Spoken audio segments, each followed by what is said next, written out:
하나님 말씀은 마태복음 7장 1절에서 14절 말씀입니다. 신약 9페이지 7장 1절부터 우리 한 절씩 교도하도록 하겠습니다. 비판을 받지 아니하려거든 비판하지 말라. 너희가 비판하는 그 비판으로 너희가 비판을 받을 것이요 너희가 헤아리는 그 헤아림으로 너희가 헤아림을 받을 것이니라. 어찌하여 형제의 눈 속에 있는 티는 보고 내 눈 속에 있는 들보는 깨닫지 못하느냐. 보라, 내 눈 속에 들보가 있는데 어찌하여 형제에게 말하기를 나로 내 눈 속에 있는 티를 빼게 하라 하겠느냐. 외식하는 자여, 먼저 내 눈 속에서 들보를 빼어라. 그 후에야 밝히 보고 형제의 눈 속에서 티를 빼리라. 거룩한 것을 개에게 주지 말며 너희 진주를 돼지 앞에 던지지 말라. 그들이 그것을 발로 밟고 돌이켜 너희를 찢어 상하게 할까 염려하라. 구하라, 그리하면 너희에게 주실 것이요 찾으라, 그리하면 찾아낼 것이요 문을 두드리라, 그러면 너희에게 열릴 것이니 구하는 이마다 받을 것이요 찾는 이는 찾아낼 것이요 두드리는 이에게는 열릴 것이니라. 너희 중에 누가 아들이 떡을 달라 하는데 돌을 주며 생선을 달라 하는데 뱀을 줄 사람이 있겠느냐. 너희가 악한 자라도 좋은 것으로 자식에게 줄 줄 알거든 하물며 하늘에 계신 너희 아버지께서 구하는 자에게 좋은 것으로 주시지 않겠느냐. 그러므로 무엇이든지 남에게 대접을 받고자 하는 대로 너희도 남을 대접하라. 이것이 율법이요 선지자니라. 좁은 문으로 들어가라. 멸망으로 인도하는 문은 크고 그 길이 넓어 그리로 들어가는 자가 많고 생명으로 인도하는 문은 좁고 길이 협착하여 찾는 자가 적음이라. 아멘. 오늘 말씀의 제목은 애통하는 자들의 삶이라는 주제로 오늘 말씀의 제목을 잡았습니다. 이렇게 한 이유는 다른 게 아니라 오늘 본문이 우리 두 번째 복인 애통하는 자가 복이 있나니 그들이 위로를 받을 것이며 라는 그 말씀이 구체적으로 어떤 삶이 애통하는 삶인지를 오늘 본문이 우리들에게 제시하고 있기 때문입니다. 그래서 정말 우리가 애통하는 자가 복이 있다는 이 말씀에 따라서 오늘 이 말씀을 내 삶에 비춰보는 시간이 되었으면 좋겠습니다. 애통하는 자가 복이 있다는 것은 세상 사람들이 이해하기 어렵죠. 그러나 하나님의 은혜를 받으면 이 말씀이 이해가 돼요.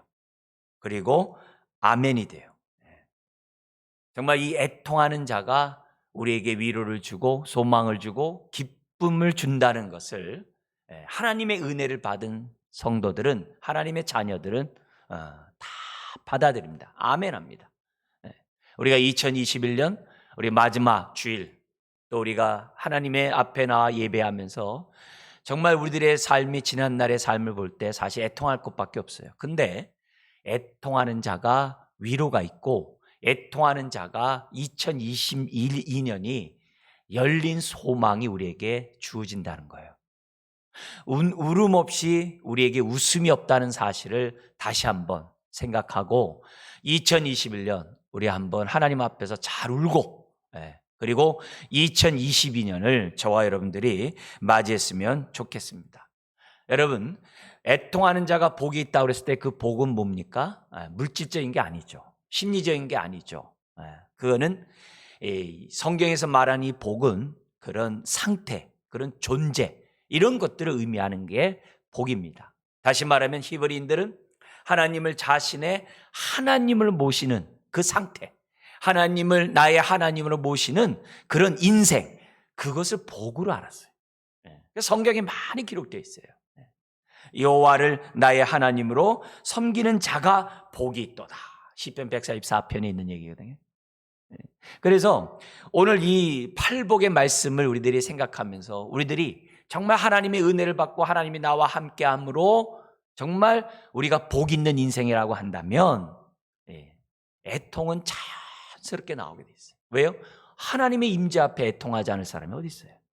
하나님이 함께하는 그 삶 속에서 하나님 앞에 애통하지 않는 사람이 단 한 사람도 있습니까? 없죠.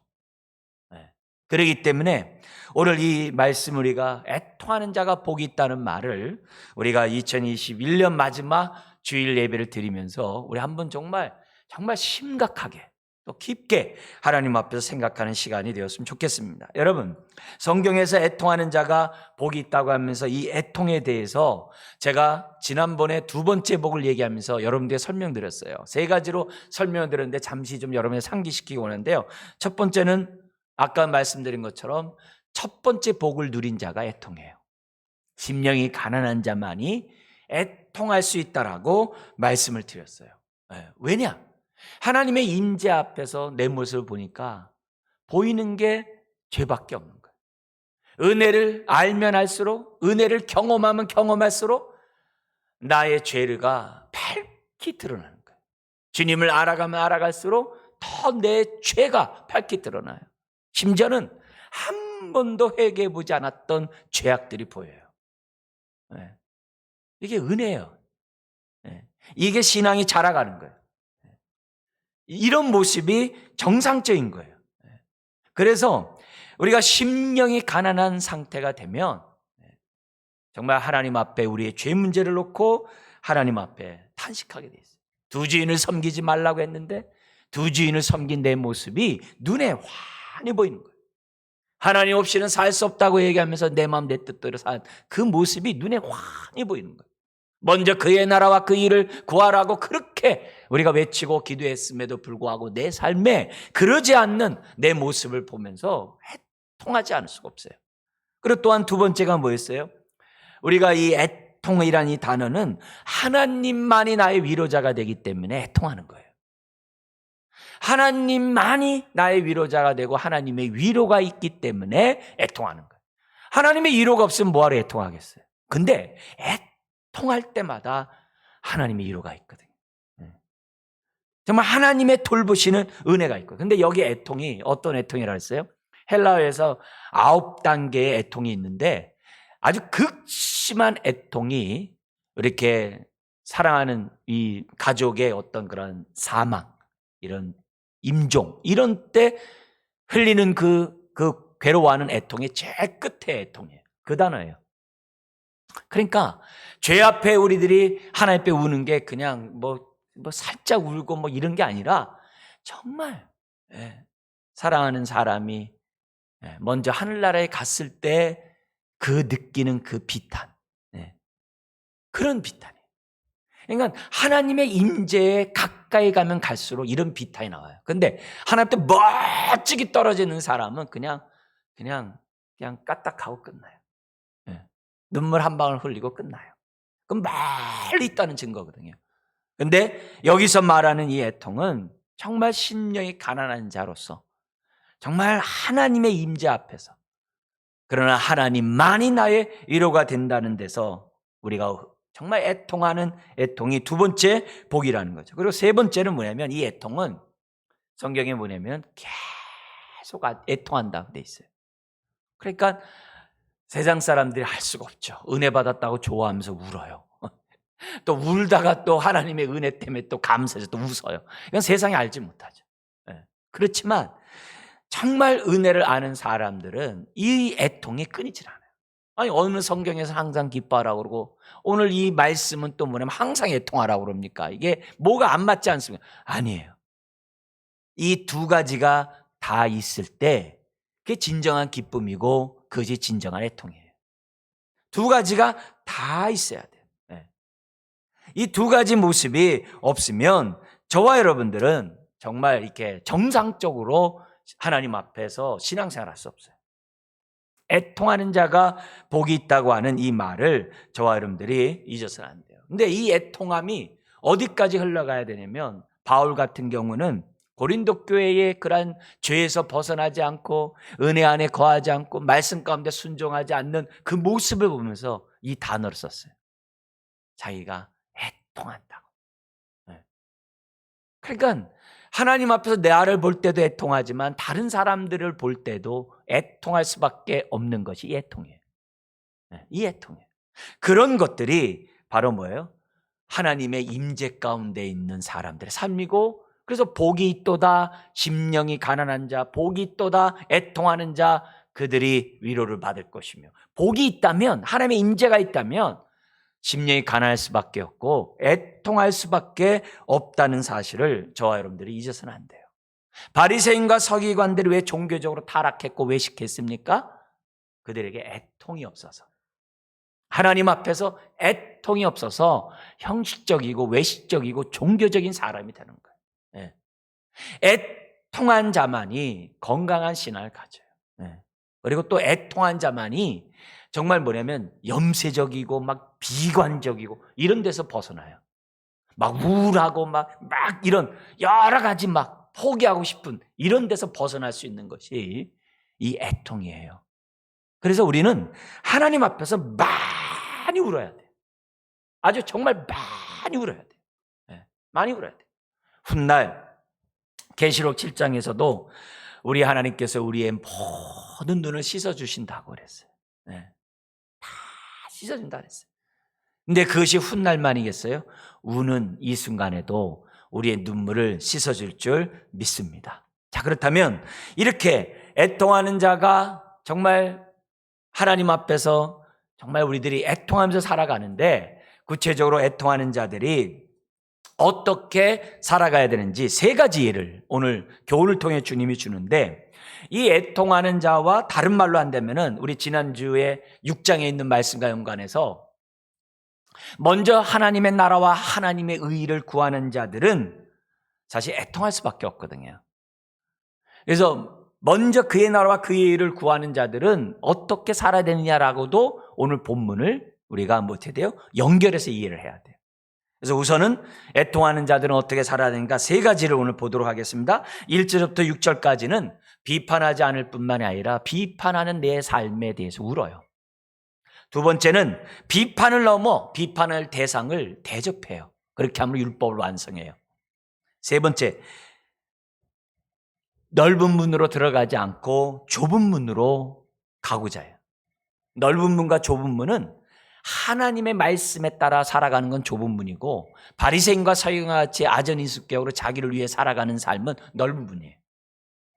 애통하는 자들은 끝까지 주님 가신 그 길을 따라간다는 것이 세 번째 가르침을 우리에게 줍니다. 우리 좀 더 우리 하나씩 세부적으로 보도록 하겠습니다. 우리 첫 번째 1절부터 6절까지 나와 있는 얘기입니다. 애통하는 자들은 비판하지 않아요. 그리고 비판하는 자신의 삶에 대해서 애통합니다. 여기에 비판은 단순히 욕하고 그냥 불특정 다수에게 막 이렇게 막 비난하고 막 이런 얘기하는 게 아니라 의도적으로 자기가 어떤 대상에 대해서 의도적으로, 그리고 자신의 판단 기준, 자신이 중심이 돼가지고 상대방의 약점을 드러내가지고 수치를 주는 거, 아주 그 모욕감을 주는 거, 명예에 그 아주 타격을 주는 거. 그래서 그 사람을 딱 대상을 정해놓고 비방하고 험담하는 그런 비판을 지금 말하고 있어요. 성경에서 이런 비판, 이런 판단, 이런 것들을 하나님 보실 때 악한 것이라고 그랬어요. 악한 것이라고 그랬어요. 애통하는 사람들은 어떠한 대상을 놓고 그 대상의 수치감을 드러내도록 하는 행동들을 하지 않습니다. 히브리인들은 다른 사람을 비방하고 비판하는 그런 것을 갖다가 뭐라면 악한 혀라고 그랬어요. 성경에서도 악한 혀라고 번역이 되어 있어요. 악한 혀라고 그랬어요. 그래서 혀를 조심하라 라는 얘기는 비방과 비판하지 말과 같은 말이에요. 비방과 비판하지 말라는 말과 같은 얘기예요. 여기 탈무드에 보면은 이 혀가 얼마나 무서운지 두 개의 벽으로 그 혀를 감춰뒀다고 그래요. 두 개의 벽이 뭘까요? 하나는 치아고 또 하나는 입술이래요. 그래가지고 두 개 벽으로 깊숙이 집어넣었다는 거예요. 그렇기 때문에 이 혀를 갖다가 잘 사용해야 한다는 거예요. 야고보서에서는 말에 실수가 없는 자가 온전한 자다 그랬어요. 말에 실수가 없는 자가. 그러니까 혀에 재갈을 물릴 수 있는 그런 사람이 은혜를 아는 사람의 특징이라고 말하는 거예요. 근데 두 개 벽에다 집어넣었는데 막 나와가지고 뱀처럼 막 그 혀에는 독이 가득하게 그렇게 막 한다고 한다면 그게 어떻게 하나님의 임재 속에 정말 애통하는 자의 모습이냐고 말할 수 있냐. 없다 이게. 대속죄일날 이스라엘 사람들이, 우리 대속죄일 아시죠? 1년에 한 번 있는 지성소의 대제사장이 들어가는 그 대속죄일날 하나님 앞에서 43가지 죄를 회개를 해요, 공식적으로. 근데 4분의 1이 혀와 연관된 죄를 회개해요, 이스라엘 사람들이. 그러니까 얼마나 이 혀에 대해서 철저히 회개하는지 몰라요. 근데 우리는 어떻게 돼요? 이 혀를 갖다가 너무 쉽게 어느 특정한 대상을 놓고 인격적인 공격을 하고 있다는 거죠. 애통하는 자는 절대 이런 일을 할 수가 없다는 거죠. 자, 그렇다고 이 비판하지 말라는 것을 오해하면 안 됩니다. 예를 들어서 무비판적으로 모든 거 오냐 하고 다 받을, 그런 얘기 하는 게 아니죠. 한계를 넘어서고 불의하고 부정하고 그랬을 때 한계를 정해주는 그런 거는 필요하죠. 그런 것들은 필요하죠. 왜냐하면 6절을 보세요. 6절에 보면은 이런 말씀이 있어요. 우리 예수님이 직접 하신 말씀이에요. 거룩한 것을 개에게 주지 말며 너희 진주를 돼지 앞에 던지지 말라. 여러분, 이 말이 이게 사랑스러운 말입니까? 아니잖아요. 이거는 비판하는 말이잖아요. 아니, 비판하지 말라는 우리 주님께서 여기서 비판한다는 게 말이 안 맞잖아요. 그렇기 때문에 우리가 주님이 여기서 말하는 비판하지 말라는 그 말의 의미를 잘 아셔야 돼요. 주님과 같이 이렇게 생명을 살리고 사망에서 생명으로 인도하는 이런 비판들은 해야 되겠죠. 네? 우리가 여기 그 당시에 누가 개입니까? 이스라엘 사람들이 생각하는 개는 이방 사람들이었어요. 근데 바울은 그들이 일상적으로 생각하는 그 용어를 빌립보서에서는 오히려 바꿔가지고 할례당들, 율법주의자들을 갖다가 개로 여긴다고 그랬어요, 바울이. 유대인들이 이방인을 개라고 얘기하는 얘기를 뒤집어가지고서 바울이 유대인을 향해서 개라고 그랬어요. 그러니까 그 당시에 개라는 용어는 굉장히 사회적으로 많이 사용되는 단어예요. 근데 우리 예수님이 또 개를 얘기하고 있어요. 근데 사실 예수님이 개라고 얘기했을 때 우리는 이방인을 먼저 이렇게 후대 와서 생각하지만 예수님의 산상순을 듣고 있을 때 그때 청중들은요, 여기 나오는 거룩한 것을 개에게 주지 말라라는 그 말 했을 때 10중 8구 무슨 생각을 했냐면 제사장의 재물을 생각했어요. 다시 한번 얘기할게요. 거룩한 것을 개에게 주지 말라라는 말을 했을 때 그 당시에 사람들이 99%는 무슨 생각을 했냐면은 하나님 앞에 속죄제하고 속건제를 드리잖아요. 그죠? 하나님 앞에 제사장이 제물을 드리잖아요. 근데 이 속죄제를 드린 그 제물은 정한 장소에서 제물을 먹어야만 해요. 누가요? 제사장이.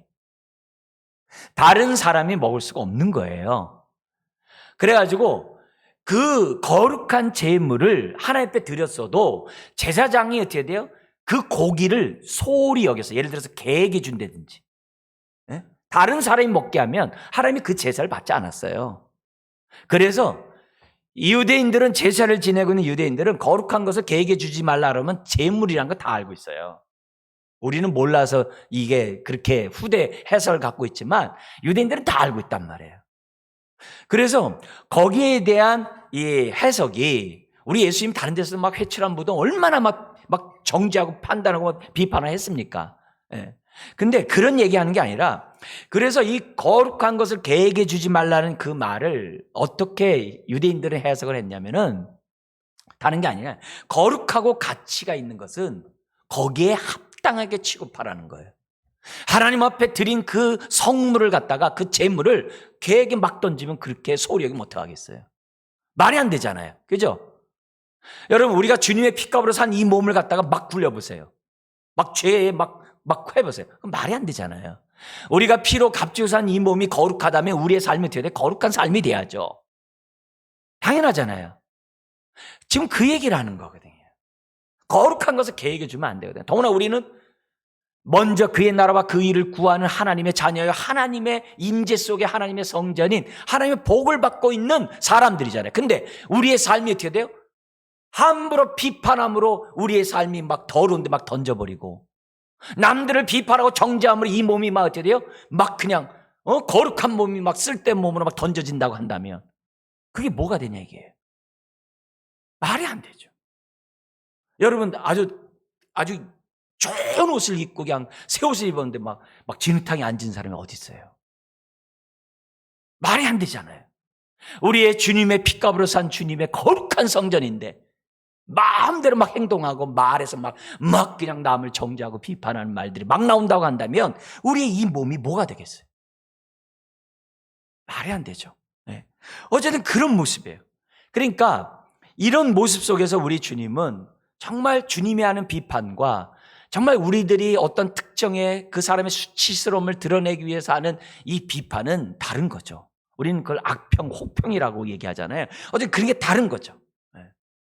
다른 속에서 오늘 이 말씀을 생각하자는 거예요. 그러면 왜 예수님이 이런 비판을 왜 하지 말라는가? 오늘 본문이 우리에게 귀중한 교훈 세 가지를 줘요. 첫 번째는 5절에 있어요. 그런 건요, 외식적인 행위이기 때문에. 외식적인 행위이기 때문에 하지 말라는 거예요. 우리 5절 한번 읽어볼까요? 회식하는 자여 먼저 내 눈 속에서 들보를 빼어라. 그 후에야 밝히 보고 형제의 눈 속에서 티를 빼리라. 이 외식하는 자라고 얘기를 해요. 이 외식의 특징은 뭐냐면 내가 외식하면서 내가 모른다는 거예요. 그러니까 서기관과 바리새인들이 회칠한 무덤이 되면서 자신이 모르는 거예요. 오늘 저와 여러분들이 정말 애통하는 자로서 살아가려고 하면 회식하면 안 되잖아요. 외식하면 안 되잖아요. 그죠? 그런 의미에서 오늘 우리들이 정말 하나님에 대한 지식이 없이, 하나님의 임재의식 없이 그냥 자기 열심과 자기 의의를 드러내면서 하는 이런 것들은 정말 조심해야 될 행동이라는 거죠. 애통하는 자는 혀에 재갈을 물린다는 거예요. 두 번째는 왜 이런 비판을 하지 말라고 합니까? 여기 보니까 3절 4절에 보면은 그렇게 하면서 자기 의의를 드러내기 때문에 결국 자기 자랑하기 위해서 지금 어떻게 돼요? 비판하는 거라는 거예요. 여러분, 남의 눈에 티는 안 보여요. 가까이 가야 보이는 거예요. 근데요, 들보가 크면 클수록, 들보는 기둥이거든요. 들보가 크면 클수록 다른 사람의 눈에 티가 보이는 거예요.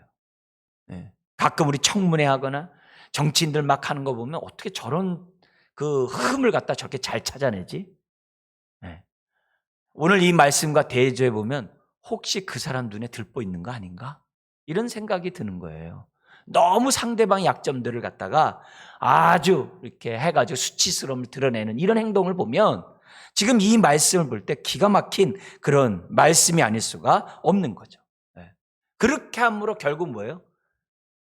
자기의 의로움을 사람들 앞에 드러내는 거예요. 네. 그만큼 자기가 의롭다는 거죠. 사실 들보이면서도. 세 번째는 왜 이런 비판을 하지 말라고 하느냐? 2절에 있어요.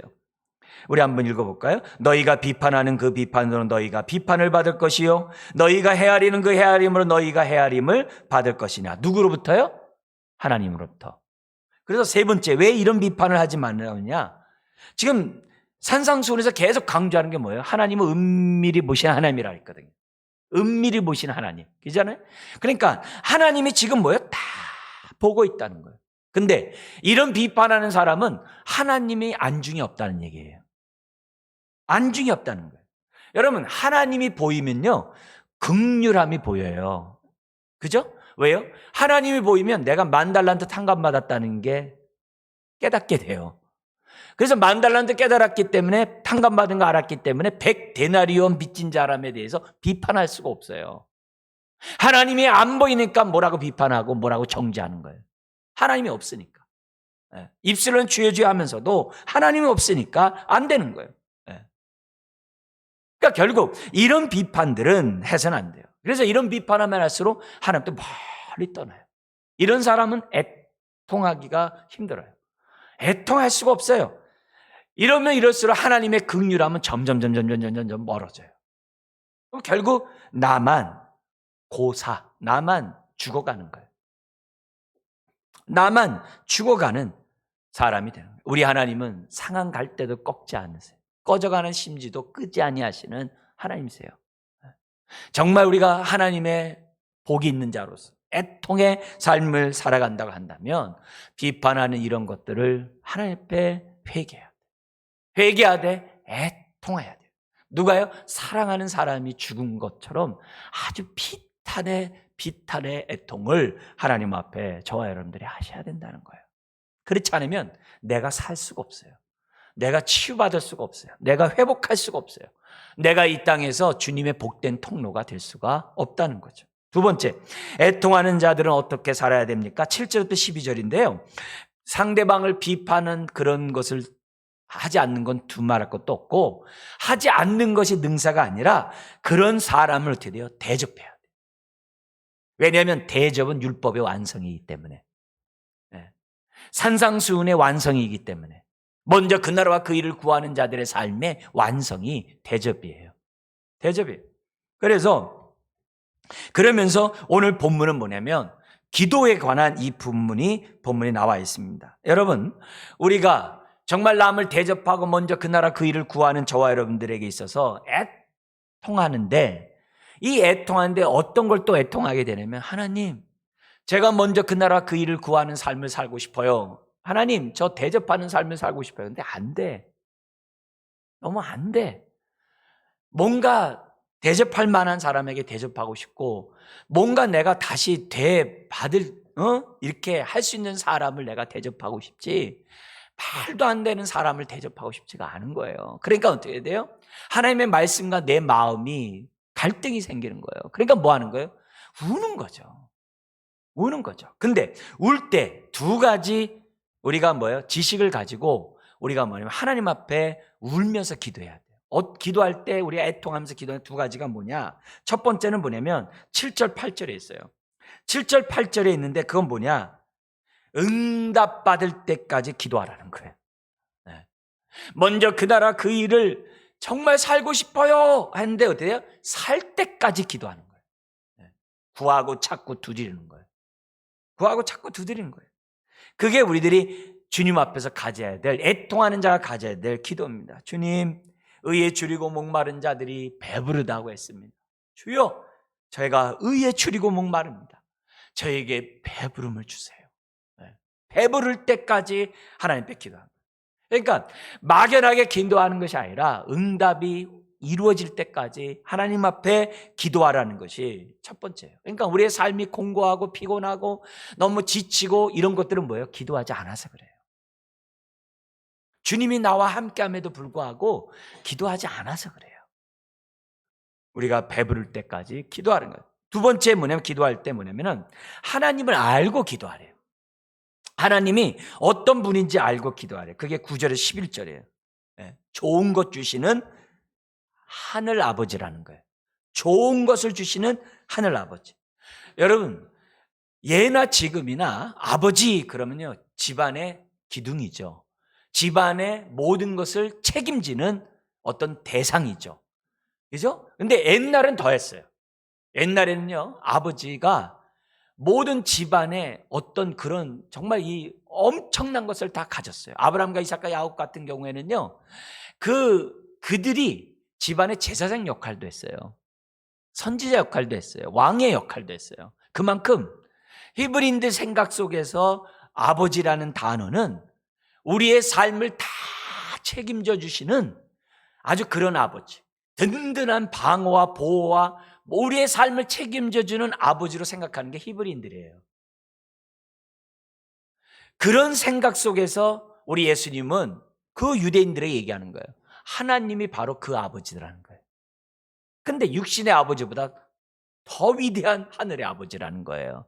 그냥 단순히 아버지 그러면은 나에게 유산도 안 주고 나에게 맨 책망만 하고 나에게 늘 걸림돌만 달고 나에게 늘 아픔만 줬던 아버지, 그렇게 생각하면 안 돼요. 좋은 아버지, 이 땅에 좋은 아버지의 이미지의 아버지를 생각하고, 근데 그런 이미지 속에 하늘 아버지를 생각하라는 거예요. 그 아버지가 어떤 분이라는 거예요? 우리의 삶을 책임져 주시고 우리의 삶을 보호자가 되시고 우리의 삶의 인도자가 되시고 우리의 삶의 모든 문제를 해결해 주시는 그런 아버지라는 거예요. 그런 아버지. 네.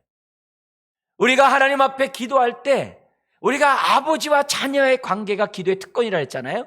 그런 기도할 때 그런 아버지를 생각하면서 지금 뭐라고요? 기도하라는 거예요. 아무리 악한 자라도 자식에게 좋은 것 줄 줄 알거든. 하물며 하늘의 아버지께냐. 기도할 때 우리가 하나님을 똑바로 알고 기도하라는 거예요. 그래서 먼저 그 나라와 그 일을 구하는 저와 여러분들이 하나님 앞에 기도할 때 좋은 것 주시는 아버지라는 것을 믿으면서 하나님 앞에 애통하라는 거예요. 애통하라는 거예요. 언제나 좋은 것 줄 줄 알기 때문에 구하고 찾고 두드리는 거예요. 좋은 것 주시는 하나님. 특히 산상수훈의 삶을 살아가려고 하니까 잘 안 돼. 그렇지만 애통하면 어떻게 돼요? 하나님이 산상수훈의 삶을 살아가도록 우리에게 은혜를 주신다는 거예요. 바로 그 얘기예요. 그러니까 끊임없이 우리가 부르짖어요. 그래서 이제는 내가 비판하지 않게 해주세요 라는 그런 회개만 하는 게 아니라 뭐 하는 자가 되는 거예요? 12절과 같은 사람이 되는 거예요. 12절 한번 읽겠습니다. 그러므로 무엇이든지 남에게 대접을 받고자 하는 대로 너희도 남을 대접하라. 이것이 율법이요 선지자니라. 아멘이죠. 네? 여러분, 남을 대접받고자 하는 대로 남을 대접하라는 것은 율법의 완성이에요. 이건 산상수훈의 지금 뭐예요? 핵심이에요. 팔복의 핵심이에요. 그래서 우리는 이걸 갖다 황금률이라고 그래요. 요 12절을 황금률, 아주 법 중에서도 법이라는 그런 의미의 황금률이라고 얘기합니다. 그러니까 우리가 애통하면 비판하는 사람에게 대접한다는 거예요. 애통을 안 하기 때문에 우리가 대접을 안 한다는 거예요. 우리의 수준이 비판하지 않는 차원이 아니라 대접하는 차원까지 가도록 해야 되는 거예요. 그래서 마태복음 5장 17절 산상수훈에 뭐라고 그래요? 내가 율법을 폐하러 온 것이 아니라 완전케 하였다. 이랬어요. 오늘 왜 애통해야 돼요? 완전케 하는 삶을 저와 여러분들 살라. 팔복이 여러분 잘 아시잖아요. 하나님 사랑, 이웃 사랑에 대한 실제적인 모습이잖아요. 그죠? 첫 번째부터 네 번째 복은 하나님 사랑하는 사람. 다섯 번째 복에서 여덟 번째 복은 이웃 사랑이잖아요. 그리고 나머지는 다 뭐예요? 이웃 사랑을 어떻게 해야 되는지, 하나님 사랑, 이웃 사랑 어떻게 해야 되는지 구체적으로 보이는 게 지금 산상수훈이잖아요. 그래서 우리가 지금 하나하나씩 지금 보고 있잖아요. 근데 이런 삶을 살아가는 데 있어서 우리가 겉으로 나타나야 될 열매는 대접이라는 거예요. 그냥 기도로 끝나면 안 된다는 거예요. 애통이 우리의 행동을 변화시키는 데까지 가야 한다는 걸 보여주는 거예요. 여러분, 이 유대인의 지혜에서인 그 토비서가 있어요. 유대인들이 아주 좋아하는 그 지혜서에 보면은 거기도 이 규절이 있어요. 이 규절이 있어요. 그 얘기는 그 당시 히브리인들이 다 알고 있다는 얘기예요. 그 당시 유대인이라면 다 알고 있는 말씀을 주님이 다시 한번 딱 그들에게 지금 뭐예요? 가르치고 있는 거예요. 가르치고 있는 거예요. 여기 보면은 예수님보다도 앞세대에서부터 유대인들의 존경을 받는 랍비들이 있었어요. 그 가운데 대표인 사람이 샴마이하고 힐렐이에요. 많이 들어봤을 거예요. 근데 이 샴마이는 뭐냐면 문자적으로 철저히 해요. 아주 엄격해요. 근데 힐렐은요, 아주 그냥 두리뭉실해요. 힐렐아파는. 아주 두리뭉실하게 율법을 적용하는 사람이 바로 이 힐렐이에요. 이 사람은 주전 2세기에 활동했던 랍비예요. 그래서 그 제자들이 예수님 당시에 아주 팽배했어요. 네, 팽배했어요. 거기에 이런 얘기가 나와요. 뭐냐면은 그 토비서에 보면은 그 지혜서에 보면 이렇게 나옵니다. 어느 날 이방 사람이 율법에 관심을 가져가지고 샴마이 그 랍비에게 찾아갔습니다.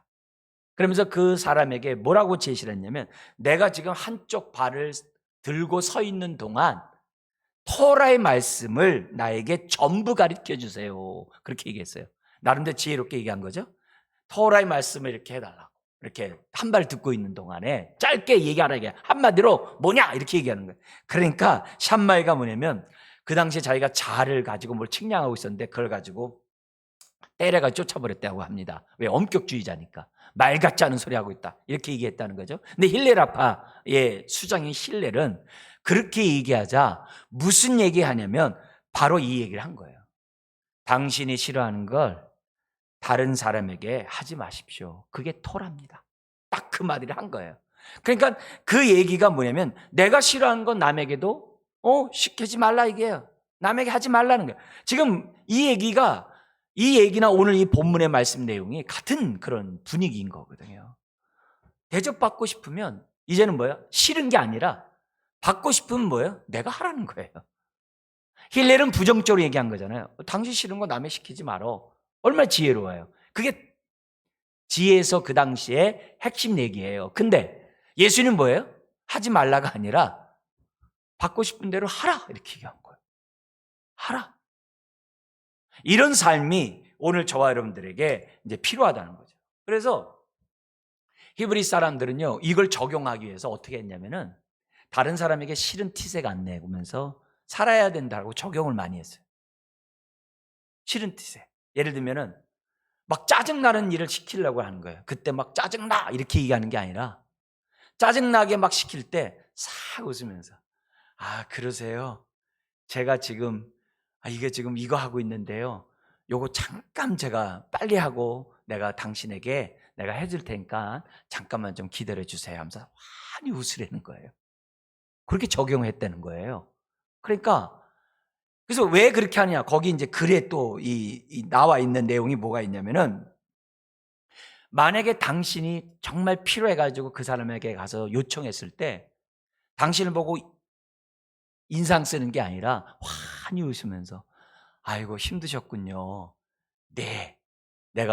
잠깐 내가 가지고 내가 좀 어떻게 할 건지 내가 할 테니까 잠깐 좀 계세요 보세요 하면서 자기를 환대하면서 환히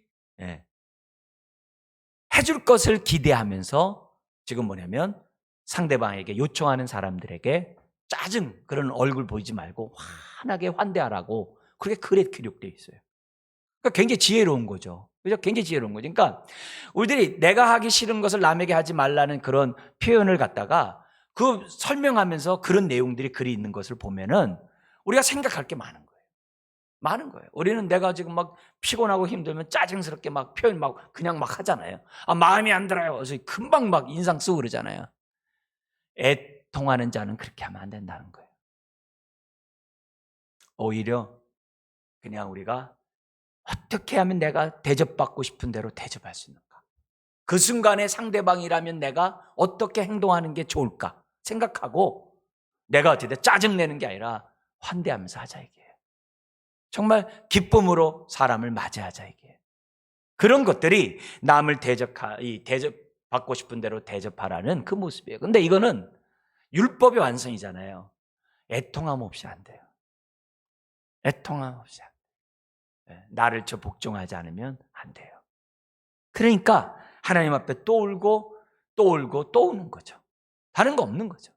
세 번째로 우리가 이 애통하는 그런 은혜 가운데 살아가는 사람들은 13절에서부터 14절에 있는 말씀처럼 좁은 문 좁은 길로 가셔야 돼요.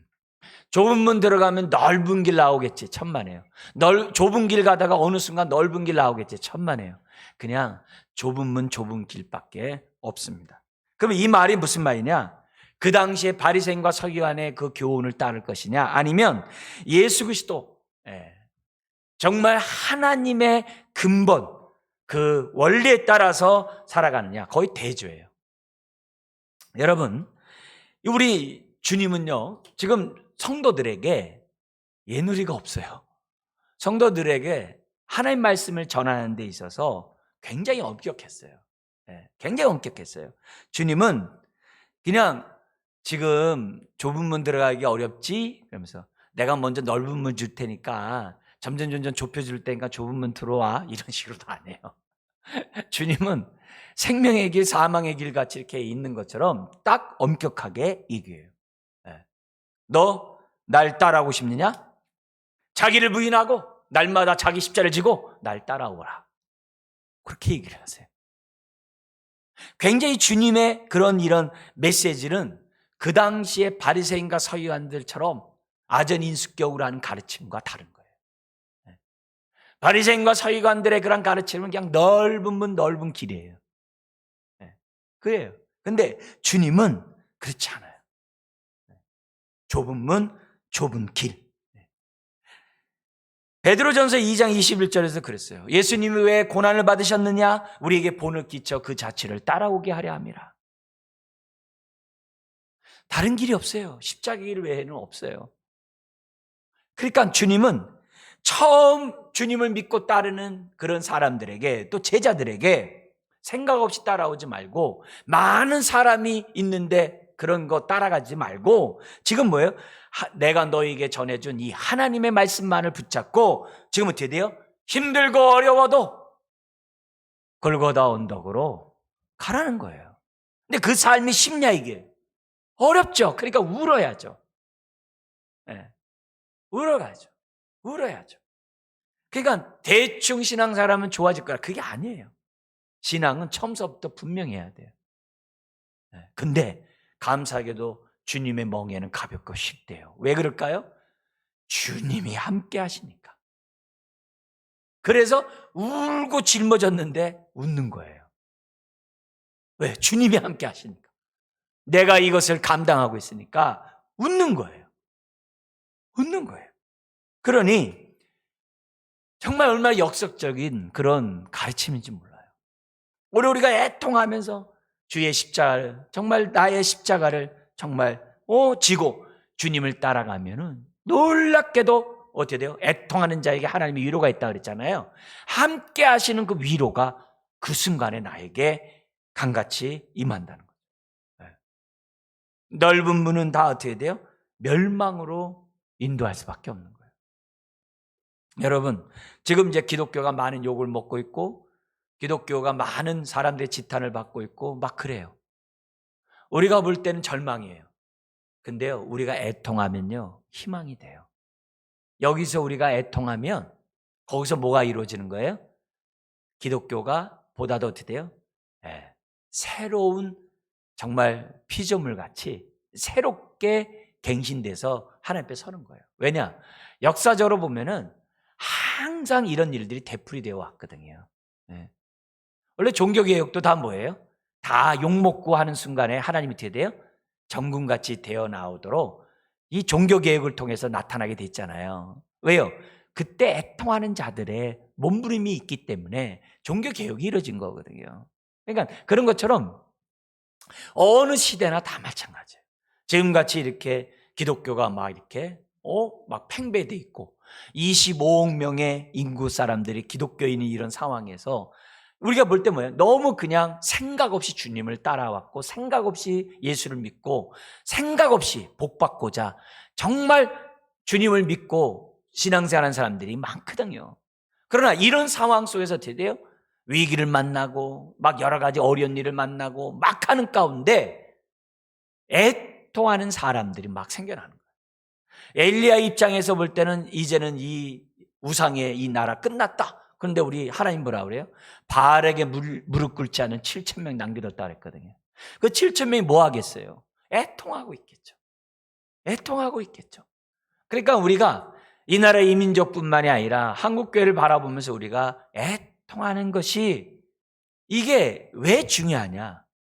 그래야 우리가 뭐요? 새롭게 거듭나거든요. 그리고 이 애통함은 스스로 되는 게 아니에요. 하나님의 임재와 은혜 없이는 애통이 안 이루어져요. 예?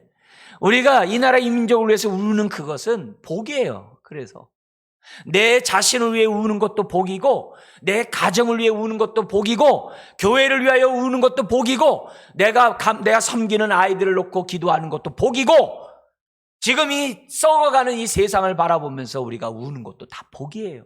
하나님이 새롭게 하고자 하는 복이에요. 네? 복이에요. 이게 한꺼번에 우리들에게 그냥 강같이 온다는 거죠. 그러면서 이 우는 사람은 어떻게 돼요? 남들이 뭐라고 해도 좁은 문으로 들어섰기 때문에 좁은 길만 가는 거예요. 남이 뭐라고 해도 그냥 좁은 길 그냥 가는 거예요. 어떤 사람이 막 넓은 길 가고 싶어요. 막 그냥 자기 이름을 내고 싶어요. 막 그래도 상관없어요. 나는 주님과 하신 그 길만 따라가는 거야. 결국 여기 좁은 문으로 들어가라는 말은 다른 게 아니죠. 주님이 주신 하나님의 말씀에 철저히 순종하면서 살아가겠습니다. 팔복에 따라서 주님, 제가 살아가겠습니다. 먼저 그의 나라와 그 일을 구하는 그 삶만을 위하여 제가 살아가겠습니다. 이런 사람이 좁은 길 가는 사람이죠. 오늘 저와 여러분들이 하나님의 은혜를 입어서 좁은 문, 좁은 길로 우리가 나아가는 저와 여러분들이 돼야 될 줄 믿습니다. 근데 이게 애통함 없이 안 돼요. 애통함 없이 완주를 못해요. 끝까지 못해요. 사랑하는 성도 여러분, 2021년 애통하는 자가 복이 있고 그들이 위로를 받을 것임이라 했습니다. 2021년 얼마나 정말 울 일이 많았는지 몰라요. 힘든 일이 많았는지 몰라요. 그래도 주의 은혜로 마무리되고 지금까지 왔잖아요. 그죠? 우리 남은 우리 한 주간 동안 우리 애통하자고요. 많이 울자고요.